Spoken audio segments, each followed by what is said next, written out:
cutting down of FBI agents having access to querying of FISA information, the fact that there are criminal penalties now for FBI agents that are engaged in inappropriate activity as it relates to FISA. Please tell us some of those reforms and how those have been implemented. Director Patel.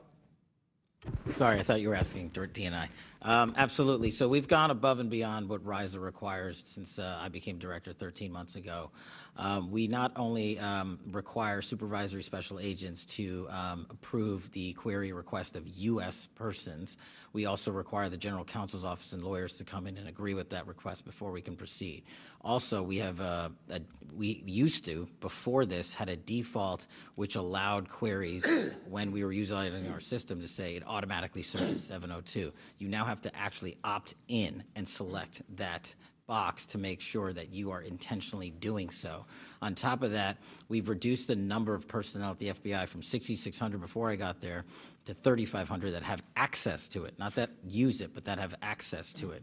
And we've also gone above and beyond what RISA requires in terms of if you misuse it unintentionally or recklessly. If you use it misuse it unintentionally, like you typed a name wrong in terms of spelling or whatnot, your access is suspended and be retrained. If you recklessly use it, you're immediately terminated your access forever. Thank you. Mr. Crow. Thank you, Chairman. Director Gabbard, it is your job and the job of your agency and department to assess the views of Iranian leadership, their policy beliefs, and policy positions, correct? Yes. That includes now deceased Ali Khamenei of Iran, correct? Yes. And the now leader, his son Mujtaba Khamenei, correct? Yes. The son is considered more of a hardliner than his father. Isn't that correct? Yes. So hardline that even some of Iran's leaders thought he was too aggressive. Isn't that correct? That is the intelligence community assessment, yes. Mujtaba, the son, is particularly close to the brutal Islamic Revolutionary Guard Corps and their most hardline commanders, correct? That is the intelligence community assessment. He was involved in ordering violent crackdowns on Iranian protesters, including their murder, correct? Yes. And we don't know if the son will continue his father's religious ban on developing nuclear weapons. Is that correct? It is unknown at this time. You testified before this committee last year that the elder, now deceased Khamenei, had in 2003 banned the nuclear weapons program, or suspended it, correct? There was a fatwa in place that stated that. And that fatwa remained in place last year when you testified before this committee, correct? Yes. And that fatwa remained in place recently, correct? As far as I know, it has not been lifted. Yeah, you're aware of no information that would lift that fatwa? I'm not aware of any intelligence reporting that states that. To be clear on the Mojtaba, the son who has been named to replace him, it is unclear of his status or his involvement. He was injured very severely through one of the Israeli strikes, and so the decision-making is unclear about what's happening in the Iranian leadership. So it's unclear. So we're less certain of the positions of Iranian leadership and their intentions than we were 60 days ago, correct? That's an accurate assessment. One of your jobs is to create products assessing Iran and the threats it poses to the United States, correct? Yes. And that includes potential outcomes for military action, correct? It includes potential outcomes of a variety of scenarios. In the likelihood of those outcomes? Yes. Generally, when you make assessments about threats facing the United States, you will look at, in Iran, in any instance, the likely scenarios that have come out of military action, correct? The intelligence community takes all of those factors into account when they create these assessments. When you look at the threats posed by foreign countries, you also assess timelines to those threats, correct? What do you mean by timelines? Like a breakout time, for example, for nuclear weapons or the development of ballistic missiles. Yes, based on the information available at any given time. In the timeline also for potential terrorist attacks, correct? Broadly, yes, assesses it is all common matters practice available for the IC to assess the timeline of all threats. Nuclear weapons development, right? Yes. Ballistic weapons development. Based on the information available, yes. Terrorist attacks. Same applies. Cyber attacks. Timelines for all of those, correct? When there is information available that point to that, yes. In likelihood, as well as the timeline, correct? Based on the information available. Timing is important, is it not? It is an important factor that goes into the assessment. So it is your position sitting here today that you made no timeline determination as to threats that Iran had facing the United States, correct? It's a very broad statement, but where the information is available, the intelligence community factors that into their assessment products. Did you or the IC make any assessments as to the timing of potential threats facing the United States from Iran in the last 90 days? I'm sure there was timelines factored into the intelligence assessments that were delivered. Did any of them show imminence? The imminent nature of a threat is determined by the president based on a totality of the intelligence and information provided to him. Did any of them show that there were attacks anticipated within the next 90 days from Iran? It's too simplistic of a statement to say that because it depends on various scenarios occurring or not occurring. Did those assessments show timelines for the threats that Iran posed to the United States? The totality of threats, yes, there were timelines involved where it applied and where that information was available. But again, to your question about the determination of imminence, the president makes that determination based on the totality of information and intelligence. The bottom line is there was no imminent threat, provided. and you know that, and there's no product that shows that. I yield back.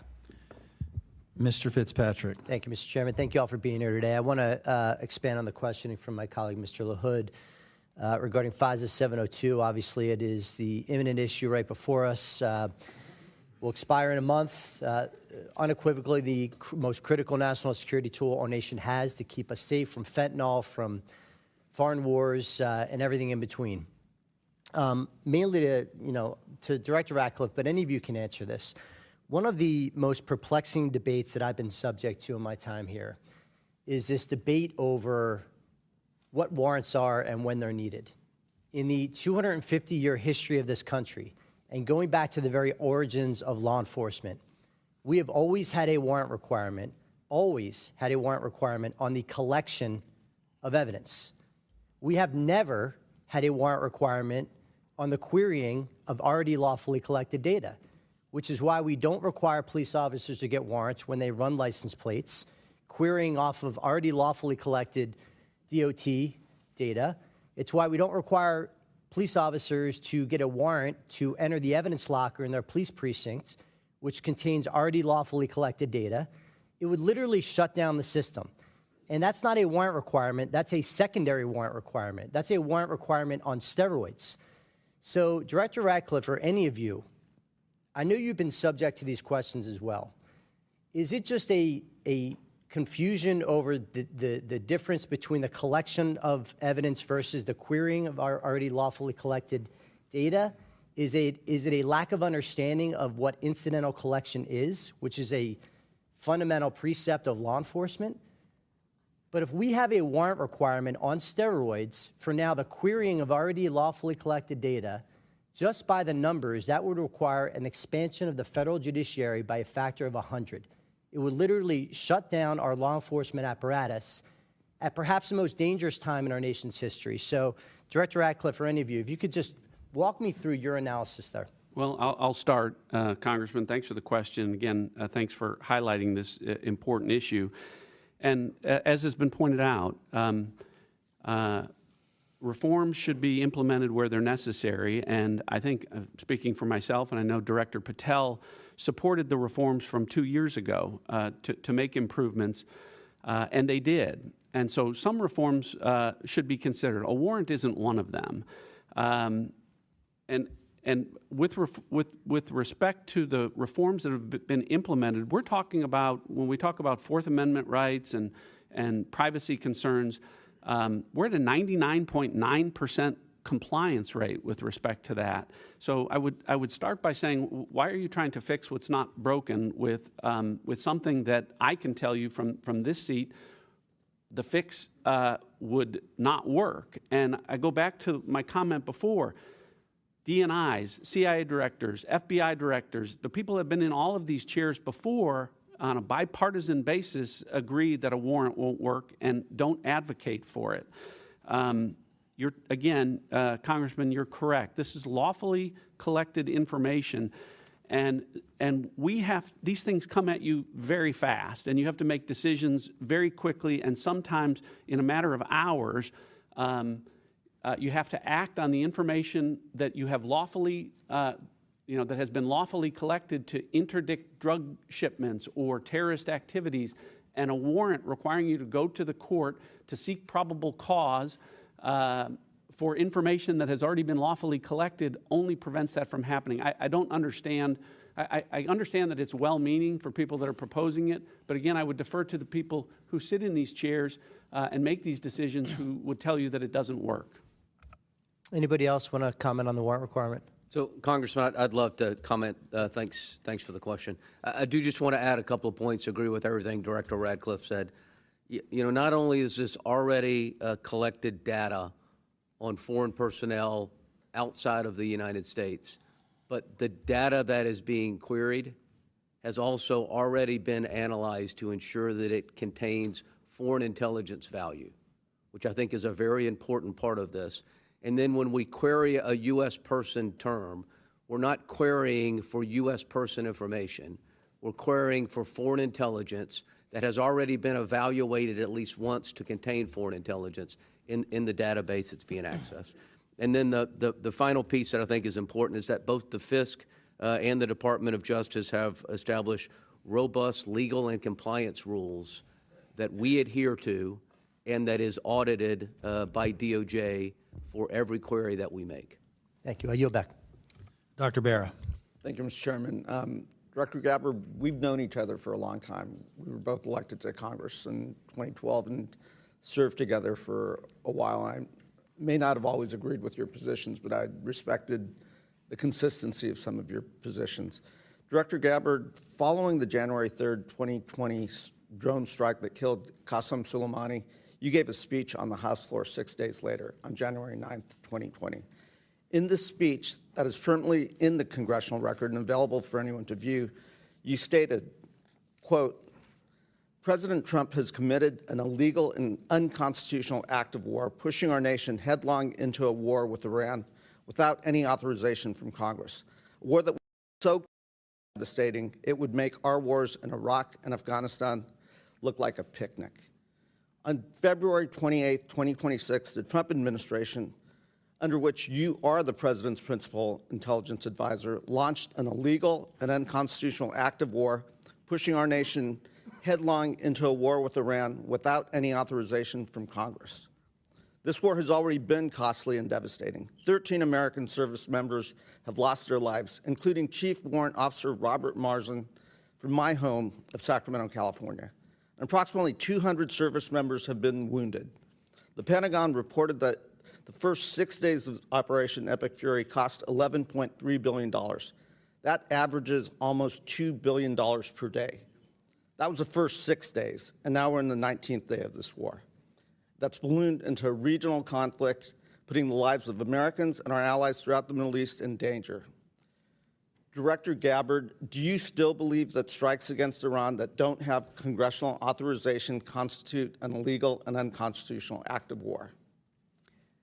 Congressman, thank you for the question. The cost of war weighs very heavily upon me and my colleagues here, especially for those of us who have experienced and seen the cost of war firsthand. Okay. My own personal and political views, as I mentioned earlier, I was asked and required by Congress and by the President in this role as the Director of National Intelligence to check those views at the door to ensure that the intelligence assessments are not colored by my personal views. Director and that's Gabbard, exactly what I am responsible to deliver. Do you still believe that war with Iran would be so costly and devastating that it would make our wars in Iraq and Afghanistan look like a picnic? Once again, in this role, it is essential that I do not allow any of my personal views on any issues to color or bias the intelligence reporting that we deliver to you and to the President. Director Gabbard, in this hearing 1 year ago, I asked some questions, and I'll paraphrase my exact question. It's like we should keep politics out of this, even if the president disagrees with a directive, if it goes against his personal wishes, if he's considering an order that potentially is unconstitutional or illegal or compromises our security. I want your word that you will always provide and give the honest advice to the president, even if it will make him angry. I asked you that question. I'm going to read your answer. And to your specific question, the answer is yes. I will inform the president of that accurate, timely, unbiased intelligence reporting, whether it is something that agrees with an assumption or a view or an objective or not. That's my responsibility to him and to the American people. Director Gabbard, there is no imminent threat of nuclear breakout. Did you deliver that assessment to the president? I have delivered the intelligence community's assessments to the president. There was no imminent nuclear threat to the United States. There was no evidence of imminence that Iran was going to attack American assets. That was different from anything they've done over 4 decades. That was going to attack our homeland. There was no imminent threat. Imminent is defined in the dictionary as something that is about to happen. Not something that's been happening for 4 decades, not something that is going to happen 3 months from now, not something that's going to happen a year from now. Imminent said this is about to happen. Did you deliver that assessment to the president? I delivered the intelligence community's objective analysis of the threats, the severity of those threats, and the scope, along with assessments of the different scenarios and contexts that exist within the Middle East. The president owes it to the American people to go on television, to explain to the American people, to the service members who have died in action serving our country, why we are at war with Iran. He needs to go on television and explain that directly to the American people, what the imminent threat was. Gentleman's time has expired. I would advise members that a vote has been called. It's a single vote, and if members want to shuttle back and forth so we can maintain the continuity of the hearing, we'll do that. So if you start to see it, just to our witnesses, you know how this works. They'll be moving in and out to go address that vote and then returning to their seat. But at this time, I'll recognize Mr. Scott. Thank you, Mr. Chairman. Mr. Chairman, for the record, I would like to submit an article from Politico dated February 24th, 2026. And the title of it is Head of State of the Union, Dems Demand Trump Make Iran Plans Public. I think most Americans understand that if the President of the United States makes those plans public, then the enemies get to see them as well. Without objection, so ordered. And that was the date of the State of the Union. Director Patel, I'm going to come to you very quickly, and then I'm going to move on. But I listened closely to Senator Langford's testimony yesterday about fraud and the other things that are going on. And I want to bring your attention, this was in March 25th of 2024. An unsuspecting Uber driver named Lalitha Tulanda Hall drove to a house near Columbus, Ohio to pick up a package. She had no idea that the 81-year-old man who lived there had just received a series of phone calls from scammers who had threatened to kill him if he did not give the woman coming to his house $12,000 in cash. He killed the lady, so she's dead. He now has a life sentence. Are you aware of any action or investigation that the Justice Department has taken to pursue justice, to bring the scammers and put them and make them pay for what they did? I think you're referring to, Congressman, scam centers and scam compounds that are wreaking havoc on our citizens. I'm referring to this individual case. This lady was murdered, and a man now has life in prison. I can't speak to that individual case. I can tell you what we're doing generally if you wish, but as you said. No, sir. I want to bring that case to your attention. I think that we need to pursue that. Someone is dead, and someone else has life in prison.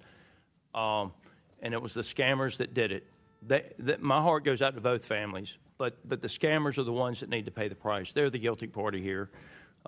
Director Gabbard, you made a lot of changes at ODNI, changes that I think were necessary, that I want to give you the chance to talk about.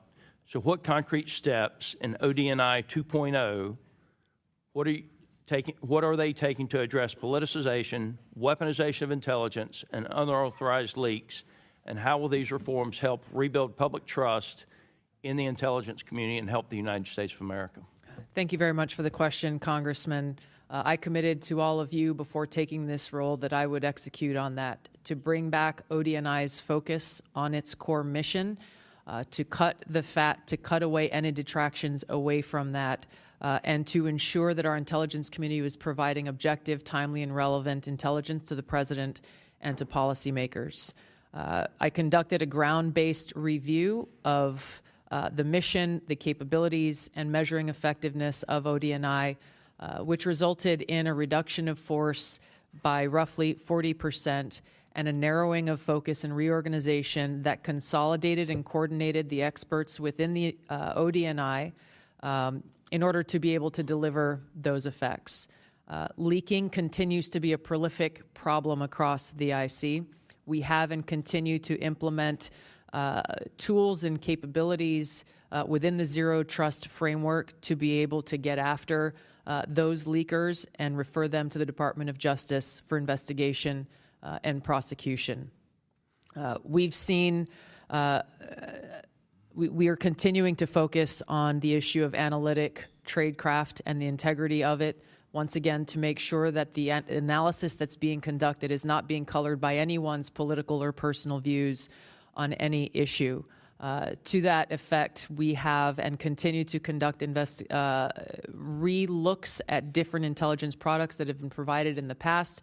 As the chairman mentioned, one related to anomalous health incidents, to identify politicization of these products in the past, and also make updates to intelligence community direct